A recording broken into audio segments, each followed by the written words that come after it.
All right, here we are from the RAC post game. Rutgers just defeated Drexel 95-66, Brian. Another emphatic win, a great shooting night. You're seeing a different team. This is an offensive, dynamo the first two games. I don't know if they'll be able to sustain that against better competition, but it's a very promising fact. What are your thoughts? I think obviously the first game they shot really well, and it's hard not to get excited, but you want to temper your expectations. Small sample size, but them to come out again today and shoot the way they did again, 50% from three, it's unheard of last season. So yes. More encouraging signs, and I think more so it was the amount of guys that were making shots. You have Issa going 4 for 6, you have Eugene going 4 for 4, and proving that his preseason talk is legit, that his shot is better. You got Gio making shots, and they're spreading the ball. The offense from the first two games looks legit this season, and while the defense has struggled a little bit, I think most people would be confident in Steve Peichel fixing that over fixing the offense. And I just asked Eugene about it, and he said, there's 6 new players. It's just a matter of getting in the right spacing. It's not that the guys can't defend. It's just being at the right spots. And I think you saw sometimes tonight there were some places where guys just got there a second too late. They were there, but just the rotations and stuff. So I think it's good to get those worked out in the early going. Eugene, you can't say enough about him. I mean, making threes, if he can consistently shoot the ball from beyond the arc, that gives Rutgers a huge weapon.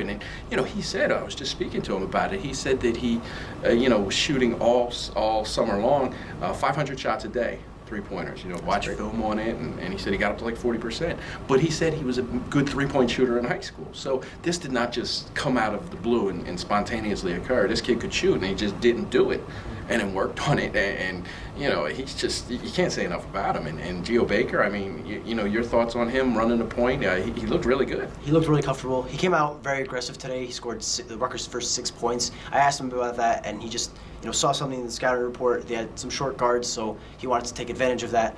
And his willingness to be aggressive like that and to take over is a really good sign for a guy you want to be running your offense.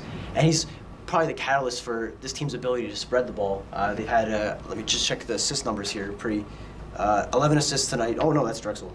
No, they finished with 19 assists. They had 19 assists. That's yes, very Gio good. had 6, yes, and they're distributing the ball. They're getting good spacing on the floor, and he just looks very comfortable to me out there.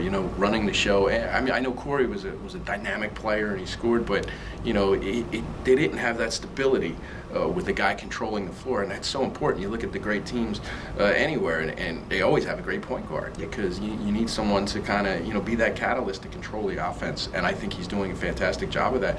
And I know you like Issa Cham. He came out, had a good game tonight. Well, what's your thoughts on him? I really do think Issa Cham developing into a consistent three-point shooter is a big part of this offense. Doing well in the first 2 games, and it'll be very important going forward if you can get a guy like that shooting threes. And then you also saw him fake a 3, dribble into the paint, and give a dime to Ron Harper one play, have a back to the basket, post up move on the next play. Him expanding his game is another big step forward for Rutgers, and I think that's just a credit to Peichel and his coaching staff. You see all these guys developing. You see Gio Baker taking a jump from last year, Eugene taking a jump from last year, Issa continuing to develop, and maybe finally putting that potential together to good use. And even the younger guys some of them seem to be integrating well. I think Ron Harper played decently well the first 2 games. Montez Mathis looked better tonight, but still has those freshman jitters. Caleb McConnell struggling a little bit, though to be fair to him, he has the biggest responsibility of that entire group. And I think even Miles Johnson looked pretty good. Offensively, not as good as you'd like, but defensively, he had 3 blocks. Very intimidating guy in the post, and a little bit of foul trouble. I don't know if that's a worry just yet.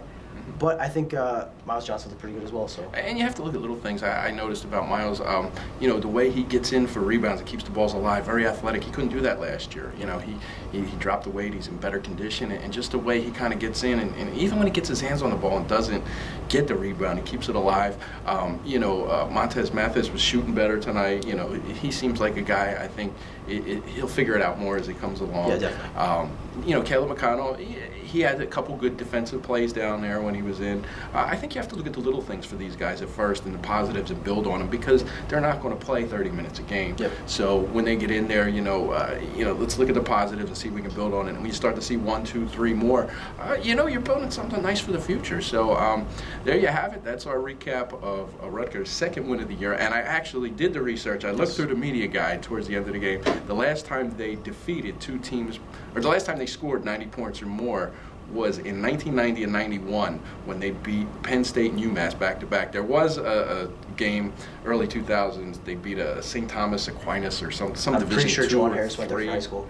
Yeah, and I said no, we're not using that stat because it's like D2, D3, D4. I don't know where they're playing, but it to do that in the first 2 games, it's a great sign for the season. I don't think anyone would have guessed that coming into this year. Again, great sign for the season. Defense will come along eventually, but if you can keep this offense going, I think this season will go a lot better than at least I and you expected. So. Good signs going to the future, going to St. John's, biggest game of the season, first big game of the season. Biggest game of the season to date. Yes. There you go. So we'll be back here at the Rack on Friday. Rutgers takes on St. John's. Should be another scoring fest. Yep. So stay locked on. Round table, message board, we'll be right there for you, continuing giving you Rutgers basketball coverage.